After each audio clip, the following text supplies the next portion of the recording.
Greetings, Earthlings, wisdom keepers, wisdom seekers. Welcome back to WizdomDropz, your source for daily drops of wisdom and savvy cat astrology. My name is Tonia. My voice just went crazy on that meow. Sorry.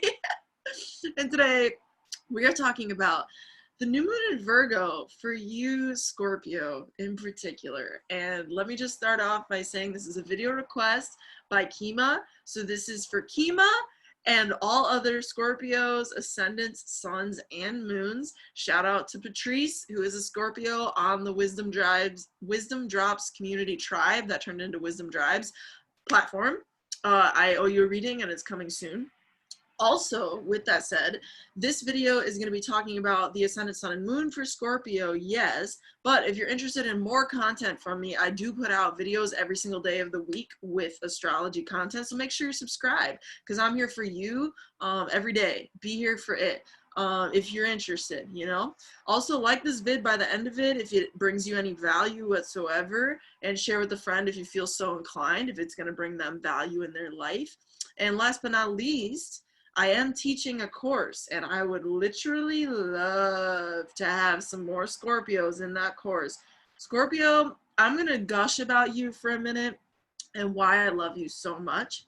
But before, I'll just caveat that I would love to have more Scorpios in that course. I think it's going to add a lot to the depth of how that transpires.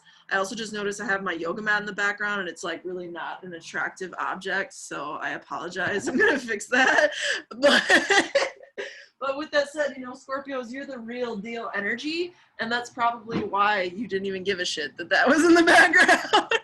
But Scorpio people, I appreciate you so much for so many reasons, and I was reflecting on your energy a little more just before this video started, and I was getting a little emotional about it because I just see so much in what you offer the world, and not everybody does because not everybody knows you.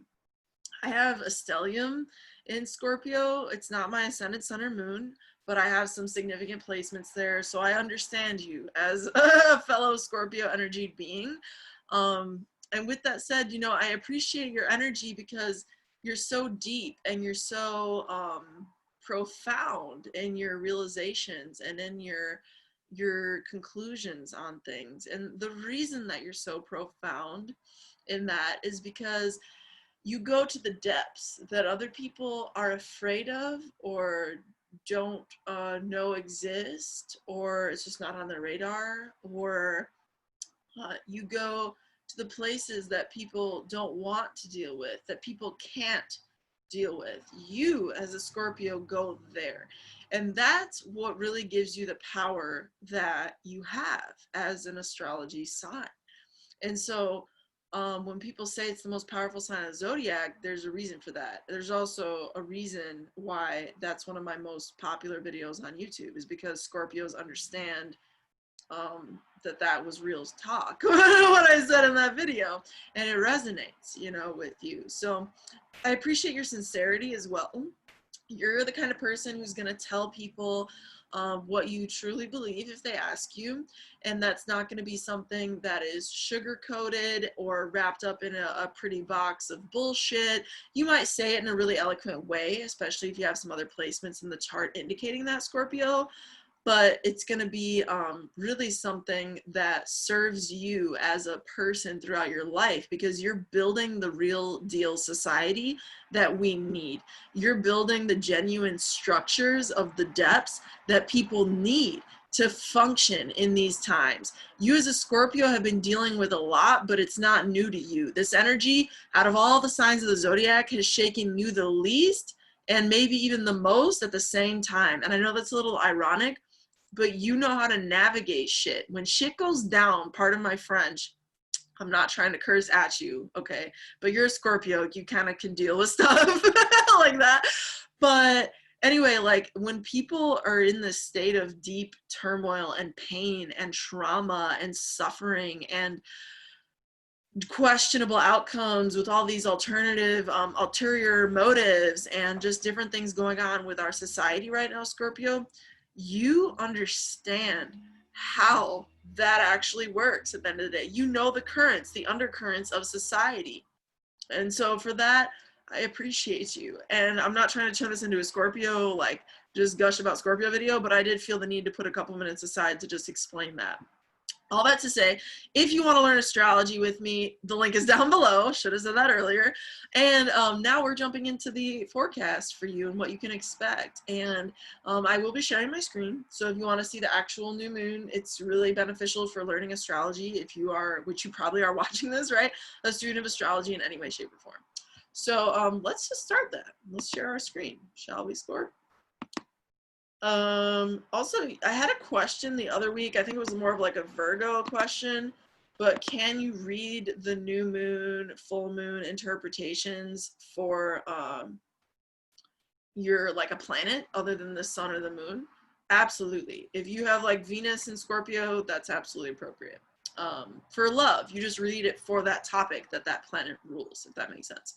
Just to clarify, if that brings you value. Now, with that said, looking at this new moon, it's at 25 degrees of Virgo. Okay, it's happening. It already happened today. Happy new moon! I'm recording this on the day of the new moon, the 17th. It's like, wow, there's just so much energy right now.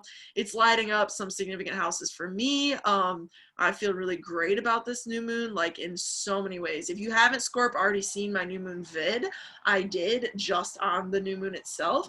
Please do check that out if that's of interest to you, because I think it's going to provide you a lot more insight.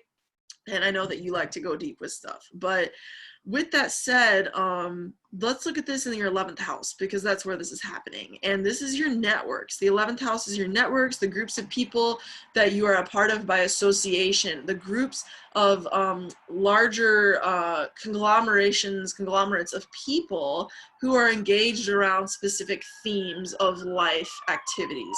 What do I mean? I mean organizations that are in, sorry for the siren, it's like totally out of my control, obviously. But I mean, organizations that are more mission oriented, organizations that are anything literally involving groups of people coming together, and especially on the internet, because the 11th house is associated with that expansive communicative nature. It's like the oldest air sign energy, if you want to just like overlap the houses with the signs. Which is not a foolproof way of approaching astrology. So I always caution people by doing that. So it's not like the sign is the house that it rules. Please don't conflate those entirely. There are definitely similarities, and anybody who says otherwise is like, whatever, you're trying to prove like something and it's not a good point. But at the same time, don't like conflate Scorpio. Don't be like, oh yeah, the 11th house is all things Aquarius, because that's not actually true at the end of the day, period. That's really not true. I'm not trying to like BS you. It's really not. It's not true that it's 100% overlap. There's definitely some overlap. It's like a Vesica Pisces or the Venn diagram, you know, they overlap at a center. There's a lot of truth here, and over here there's like two different truths, you know.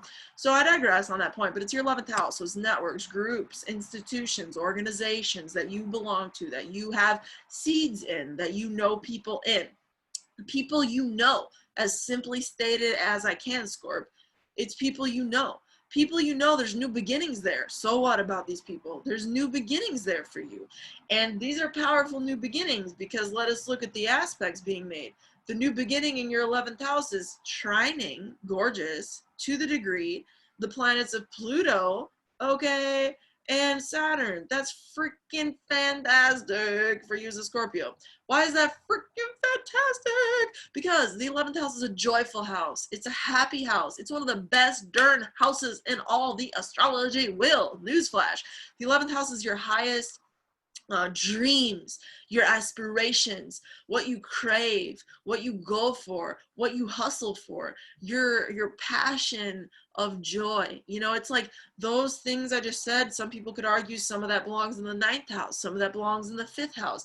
But fact of the matter is, once you become more, you know, in-depth astrologer or student of astrology, you understand that there's overlap between these houses. So sure, that's reminiscent of the 5th house, the 9th house, but it's also deeply symbolic of the 11th house insofar as the summary of people you know and your dreams, your highest and truest dreams and your aspiration. Okay. That energy, there is a new beginning there. The divine mother, the moon, and the divine father, the sun, are coming together in union. They're yoking together at the time of this lunation on today, September 17th, 2020. And with that said, it's in your networking house. So new beginnings in terms of opportunities, jobs, gigs, potential outcomes of collaborations in relationship to this larger network. And to be clear, Scorpio, this is not your BFF energy, 11th house. This is not, unless you're doing some like tech project or like outreach project together. This is not people in your everyday close environment. This is not that sort of like hyper local in your community energy. Even this is your larger networks, and they could be a part of your community, but it's people you know through professional association, not so much people you know through like your day-to-day, like I'm going to the grocery store and I know this person every day. That's a little bit removed in terms of what I'm trying to display with the 11th house corporealizing for you over the next 2 weeks to 1 month. And honestly, for the next 6 months, if you want to look at it in a true astrological time frame, we have to understand that this lunation is in effect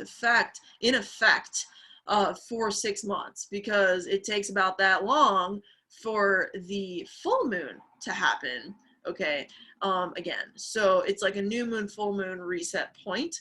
And so anyway, with that said, you know, you're having some good shifts on offer. Some good opportunities are likely to come to you because it's trine in Capricorn, and the Capricorn is your 3rd house, which is that more local environment. So if it is a local environment, like the grocery store example I said the 11th house is not earlier, you will have a new beginning that engages you either digitally or in a larger context of communicative prowess or net that you're going to be able to benefit from. But if it comes through a local 3rd house association, it has a bigger application around it, whether that's a larger group, a larger initiative, or a digitalization of your outreach within that organization, whatever that may be.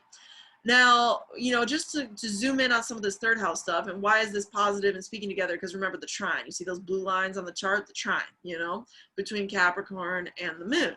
And the planets of Saturn and Pluto are the gods of transformation and death and rebirth and severance. So Pluto's your modern ruling planet. It's retrograde, 3 times as strong, retrograde, demands 3 times as much of you, retrograde, asks you to go 3 times as deep within yourself, retrograde. Pluto, your ruling planet, Scorp, did you hear that? Is retrograde, and it's giving a really positive aspect to this new moon. So this is some savvy cat astrological interpretation that I'm trying to impart to you. There's within a 3-degree orb, you feel 25 degrees to 22 degrees. Boom, that's 3 degrees. 25 minus 2 is 3 degrees of separation, okay? And that's a positive aspect. Like, you cannot get any more true than that. I mean, it could be exactly to the degree, but you get my point. Like, it's within 3 degrees. The ancients used a 3-degree orb to determine like ultra supreme significance of any aspect or planetary conversation being made. So with that said, your ruling planet's all up in this new moon and the beginnings, which is fantabulous for you. And it's from the 3rd house. So it's engaging you in communications. If not a local environment, 3rd house association, you're being asked to communicate, Scorpio. You're being asked to go out there and communicate possibly even your depths about society. Why do I say that? Because look, Mercury is in your 12th house, okay, from you, Scorpio. Mercury is in Libra, which is your 12th house, right? Because the wheel goes this way. And Mercury is your thoughts. Mercury is your communications. Mercury is what you really think. Mercury is your deep inner, you know, processes of mental, you know, processing, for lack of a better word. But point being, it's your analytical prowess and what you have to say. It's your words, it's your written words, your spoken words, your embodied words. It's the expression of you is Mercury. Mercury is the god of messengery, and he is basically the divine messenger. So, you know, it's in your 12th house, and that is what's hidden. That's what's deep. That's what's your own subconscious. If you're a Scorpio going to therapy right now, expect some serious breakthroughs. Expect really deep psychological opportunities on offer. I say that for a few reasons. Mercury's retrograde in the 12th, so yeah, you could be speaking publicly because of this 11th house new moon activation and beautiful trine aspect with your ruling planet in modern astrology, Pluto, and you know, Saturn, not to mention Jupiter by sign, okay? And I say that not only you could be speaking publicly about things that are deeper or more subconscious or more hidden, things that are more, you know, taboo even, but being able to orchestrate and articulate that in a beautiful way, because this is in Libra, and Mercury loves being in Libra. Mercury is like very chic and savvy and elegant and graceful, and yet direct when it needs to be direct in Libra. It's a great place for Mercury in Libra. I crush on Mercury in Libra so fucking easily. If you have Mercury in Libra, it's like, wow. But with that said, that's going to be something significant for you. And I'm saying that for the other reason, that if you are going to therapy and you're having a breakthrough right now, you could very well be having that. Why? Because look, Mars is retrograde over in your 6th house, which is healthy habits, diligent work that is a lot of work day in, day out, and it's not so fun, but it's in relationship to building something that's actually healthy and stable and foundational, and something to grow from in that place. That's the 6th house. The 6th house is associated with drudgery work. I'm not trying to lie to you. And loss. The 6th and the 12th house can be loss, you know. So you have some Mars retrograde there. Mars is 3 times as strong. Mars is, again, asking you to go 3 times as deep. But check it out, check it out. Cast your intentions every day, Scorp.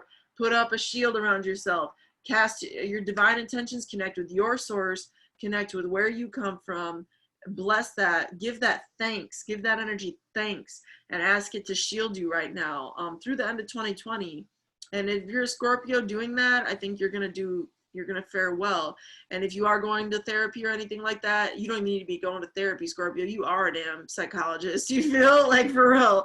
But if you are, because it can be very helpful to process things with others, and in whatever capacity this means to you, Scorp, look, Mars is in your 6th house, because from Scorpio 1, 2, 3, 4, 5, 6 is Aries. So Mars is in your 6th house, and it's squaring Saturn, it's squaring Pluto. It's very intense, but it's nothing to be afraid of or fearful of, because don't be worried. In other words, you sense things coming usually anyway, Scorp, but don't get anxious, because with water energy we can get anxious. Keep yourself grounded. I suggest all Scorpios meditate under this new moon. I suggest all Scorpios do their rituals under this new moon for the next few days into the new moon, even like through the 20th, let's say even the 22nd of September. Sit with what you want to manifest in the 6th house energy, Scorpio. I would tell you this, Scorp, I think you'll appreciate this. If you don't do anything with this Mars in your 6th house under this new moon, you are wasting an opportunity, because Mars is 3 times as intense right now.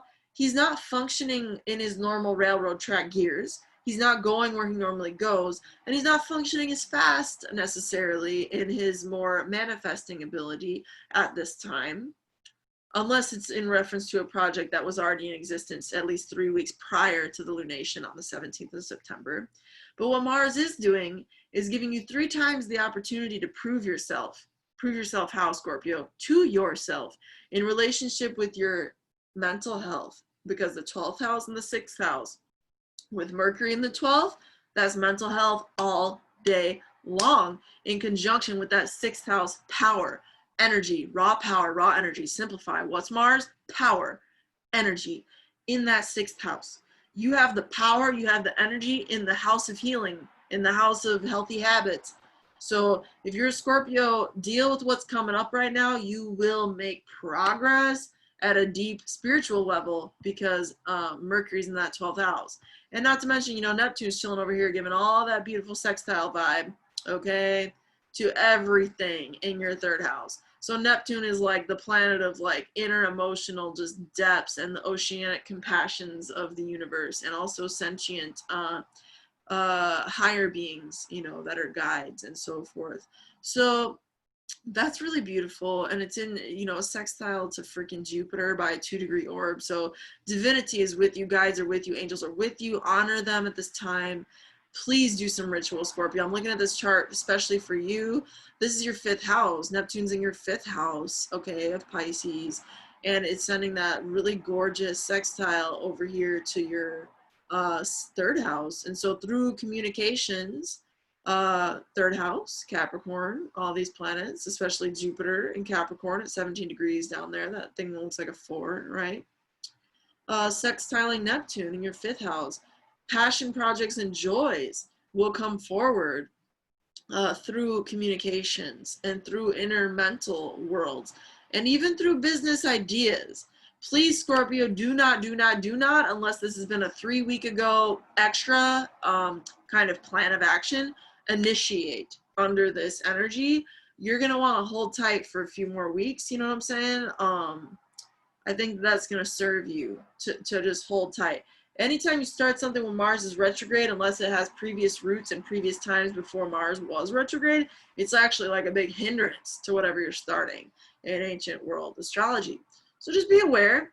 It's a great time to think, great time to plan, great time to plot. Like, I am a Scorpio, you know? But I just have so much fun doing that. I feel like with other signs, I like freak them out, but with you, it's like, you get it. It's funny.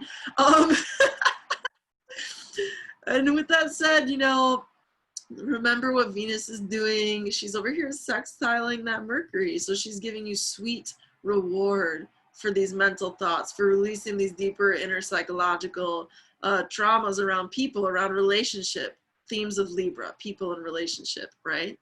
For you in the 12th house as a Scorpio. The 11th house is joyful new beginnings, though. I'm going to bring this reading full circle. You ready?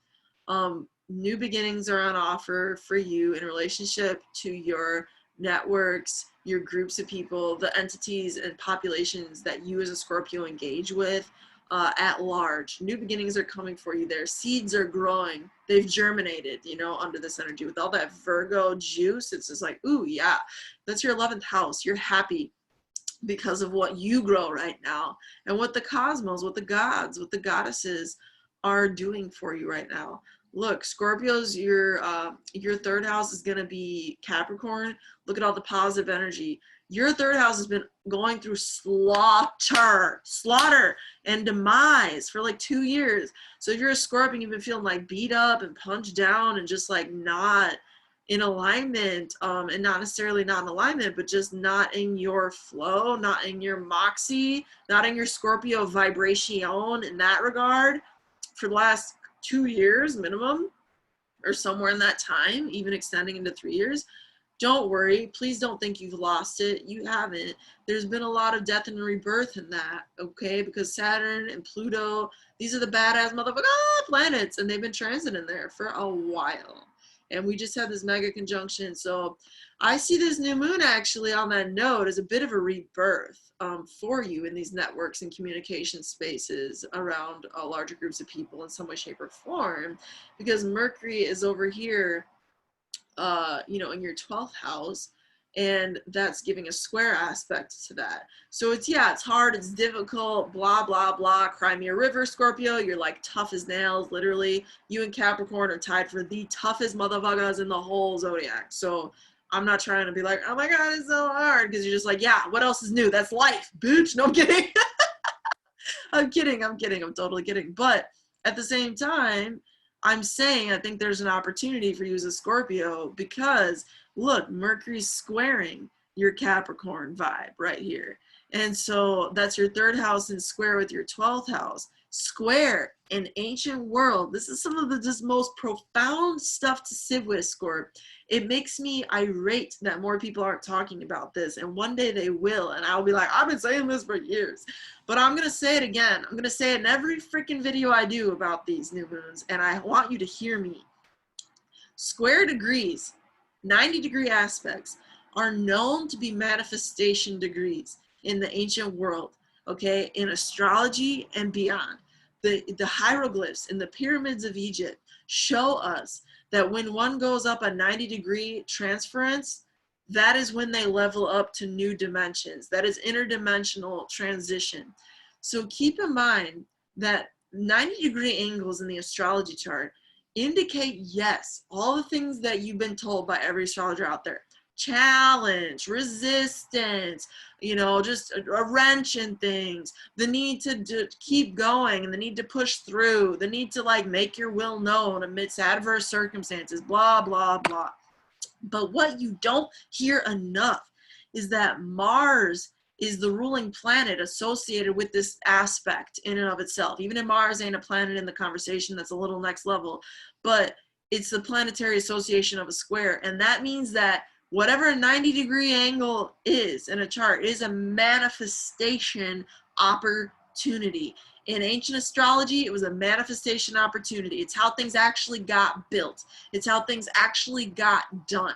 If you have squares in the chart, don't be intimidated by them. Use them as your friends. Those squares in your chart are your brick and mortar. Those squares in your chart are the fire under your butt that get you going, that make you do things, and therefore lead you to tangible, physical, spiritual, etc. results. So all that to say, 90-degree angles have challenges. 90-degree angles bring opportunities for actual corporeal manifestation in the world around you as you know it. Mercury, the planet of communications, thought, intellect, ideas. Your, okay, communications, thought, intellect, ideas, because this is in your 12th house by, you know, Scorpio being 12th house is Libra. It's squaring your 3rd house, your everyday communications. And so there's challenges there in some way, shape, or form in these local environments or around your communications in general as a Scorpio. I see this as your internal communications at your deepest, most darkest psychological point, Scorpio, which you know you're aware of at some level, even if you ignore it. Those things, or even if you don't not necessarily ignore it, but even if you don't like lean into it and process it, I guess I should say it in those terms, that is coming up for you at this time. You're being asked to deal with, to talk about, okay? Talk about it. I see if you are in therapy, I don't see, I think that might have been a divine drop that I was meant to tell you. Because if there are Scorpios in therapy watching this, expect some powerful shifts over the next month time frame even of your therapy sessions. The next 2 weeks especially, you can reach deep insights into your own consciousness, into your own psyche. And they'll be transformative and last a long time because Saturn is here.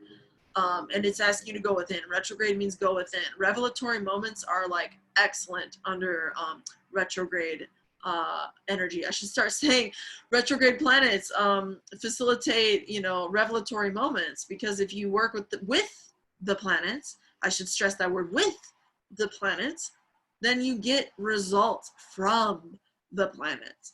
And so I just want to urge you, if you are a Scorpio, please go deep in your psyche right now. Please go deep in your soul right now. Please go deep in that space that you don't give yourself a lot of time to go to for whatever reason. And I promise you, I think you're going to find some deeper, richer rewards to be had. And it's not going to be easy. It might bring up some feelings of tension or even feelings of your own insecurities, because Pluto is squaring this, you know, along with Jupiter. You know, so it's going to be what it is, but you get the power to get through it. Because look, Saturn's a good dignity, you know, Mercury's in great dignity. So it's just by sign, those are still aspecting each other, even if it's not directly Pluto or Jupiter. Last thing I'll bounce off of is that Mars is also squaring this. So your actions have to be bold in the realm of health and healthy habits, period. Chiron's in your 6th house as well, along with Lilith. I would not do anything reckless. My grandma always says, don't do anything stupid. I'm going to tell you, don't do anything stupid, Scorpio. That's kind of her way of saying she loves us. But really, though, I wouldn't advise against taking any particularly risky or bold kind of like throw it all to the winds kind of move right now. You're a pretty calculated sign though, Scorpio. You don't really do things unless it kind of tallies up. That's where it needs to go. You're very strategic. It's one of the things I admire about you. But with that said, you know, I think we're in for some powerful growth, and I think a lot of it's going to be mental behind the scenes growth, but that doesn't dismiss its ability to manifest tangibly in those networks. And I think that you're getting some opportunity right now. Also joys, you know, what's really going to bring you, I should have stressed more on that in this video, your joys. What's really going to bring you your dreams, you know, your dreams, your aspirations. I think a lot of Scorps out there are finding a resonance. I just got this image of this like beautiful copper cable, and it's just like very clear and strong, and it's sending a frequency, and it knows what it is. And I'm getting goosebumps, and whenever I get goosebumps, that's like, whew, that's from spirit, you know what I'm saying? But like, I'm seeing this really just beautiful, strong copper cord that's like channeling such direct energy, and it's resonant with your core. It's resonant with your solar plexus chakra. It's all about your livelihood and who you actually are at the end of the day, and how you're going to create a more authentic expression of that. That was straight up channeled And I feel with the astrology of it all, that's absolutely backed, because the 11th house is a place of, you know, joy, and a place of dreams and aspirations that we can accomplish through time. Also, if you have Virgos in your life right now, Scorpio, it would be wise of you to spend some time around them. If they're high vibe Virgos, big caveat, because we all know there's 2 types of Virgos, you know what I'm saying? 2 types of every sign, just to check that fact real quick. But especially Virgos and Geminis, because they're double-bodied signs. They're ruled by Mercury, and they have 2 kind of twin-like energies in their portrayal as archetypes. But this video has been pretty long. I really love you, Scorpio. I have a lot of heart energy for you, so like, thank you for being real. And I know you're shy and you're introverted sometimes, and more often than not, we are introverted people. But I want to end this video by saying to you that the deepest benefit that you give us as a society, Scorpio, is by speaking the truth. And you are the most discerning sign, no shadow of doubt. Again, goosebumps. You are the sign that understands the depths of reality more readily than any other. And that is a special position within the collective consciousness. And all 12 signs embody their own gift. All 12 signs are special. All 12 signs are absolutely necessary. I just want to make sure that we restate that and don't get too caught up on like, I'm the best. You know, it's not like that. But what it is like is that you hold something that is relatively unique compared to other signs of the zodiac in that regard. And where your power comes from is not only in you knowing these deeper things that other people don't deal with or aren't aware of, but applying them in our world. So if you're a Scorpio thinking of a power move right now, and you know it's going to help provide healing, and you know it's going to help provide nourishment to the collective, to people as a whole, society, 11th house, it's absolutely your time to think about that, plot that. But unless it's been a 3-week-old or longer concept / project, keep it to that. Keep it to the plotting, keep it to the planning, and you're gonna see some good results. If it's a high vibe Virgo, spend some good time with them. You got a buddy who's a high vibe Virgo, I wouldn't be surprised. It's your 11th house, they bring you lots of joy and happiness. Sit with that buddy under the next couple weeks if you can. Sit with them, get some samsat time in with them. Maybe I'm saying that word wrong. My friend knows what I'm trying to say, who taught me the right way to say it, and I think I'm saying the wrong word. But get your homie time in with that person, your good spiritual vibe, your zhuzh in together, and I think you're going to benefit a lot. Okay, Scorpio, make sure you're subscribed if you're not already. Hit the like button if it brings you any value whatsoever. And if you want to join us, the cohort begins November 1, Scorpio season, baby, 2020, the day after All Hallows Eve. What? Which is the registration deadline. So if you want to check it out, link for that is down below. You can schedule a Calendly meeting with me. That's the first step. We kind of interview each other and determine if we're a good fit to work together in the program. I'm having some really interesting people sign up. I am very excited for this process. I mean, absurdly excited. And with that said, my friend, through next time, until next time, may the stars be with you. Peace.